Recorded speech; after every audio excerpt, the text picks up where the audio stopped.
जी अस्सलाम वालेकुम, मेरा नाम इमराना कोमल है और मेरा ताल्लुक जनूबी पंजाब से है। और आज जैसे कि देखा जाता है कि शायद ख़वातीन के हकूक़ का टॉपिक जो है वो ये समझा जाता है कि किसी रिसर्च पेपर को फैब्रिकेट करना है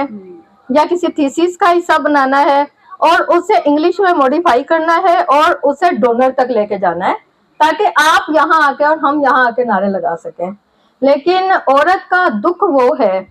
जो कि एक तड़पती हुई औरत एक डिस्परीन की गोली को भी तरसती है। और इसके साथ साथ जो तेजाब गर्दी का शिकार खवातीन को, जिस तरह से मैंने तकरीबन 10,000 के करीब केसेस खुद रिपोर्ट किए, खुद उनके पास गई, मेरे सामने जब मैं उनसे बात करती थी, किसी का नाक गिरता था, किसी का कान गिरता था, किसी की आंख जो है वो बुलबुला बनके पूरे चेहरे पे आ जाती थी। तो हमारा जो पाकिस्तान का समझ लें, जनूबी एशिया का समझ लें, या जिसको थर्ड वर्ल्ड या कॉलोनियलिज्म कहते हैं, हम उस खवातीन के दुखों का मरहम तलाश कर रहे हैं जो कि शायद आज आके उस कदर कॉम्प्लिकेटेड कहानी बन गई है कि हमारे जो एक्टिविस्ट हैं वो खुद एक उस दोराहे पे जाके खड़े हो गए हैं कि उन पर उंगली उठाई जा रही है कि ये कहाँ का एजेंडा लेके जा रहे हैं।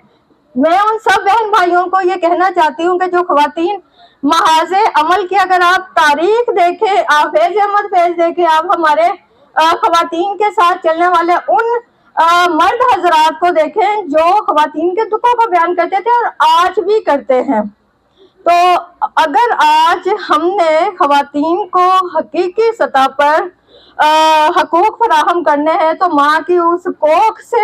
हकूक फराहम करने होंगे जो दर्द बयान करती है और जो आज भी माँ अपने पेट पे हाथ रख के सोचती है खुदा करे मेरी लॉटरी निकल आए और बेटा पैदा हो, ताकि वो जस्टिफाइड कर सके कि वो इस घर की बहू कहलाने के काबिल होगी और इंसान कहलाने के काबिल होगी। तो मेरा यहाँ तक आने का मकसद एक तो ये भी था। दूसरा, जब मैम शबाना ने एक खातून को कहा कि वो एक माँ है, तो मेरे मुंह से एक बाज़ाब्ता और बर्जिस्ता एक कलमा निकला कि अगर कोई बायोलॉजिकल माँ है तो हम मदर टेरेसा है, क्योंकि हमारा होश संभालते ही हमने खवातीन, माँ, बहनों, बेटियों के हकूक के लिए आवाज बुलंद की, जिसके लिए बायोलॉजिकल मदर होना जरूरी नहीं है, सिर्फ एक माँ का एहसास होना जरूरी है। बहुत शुक्रिया।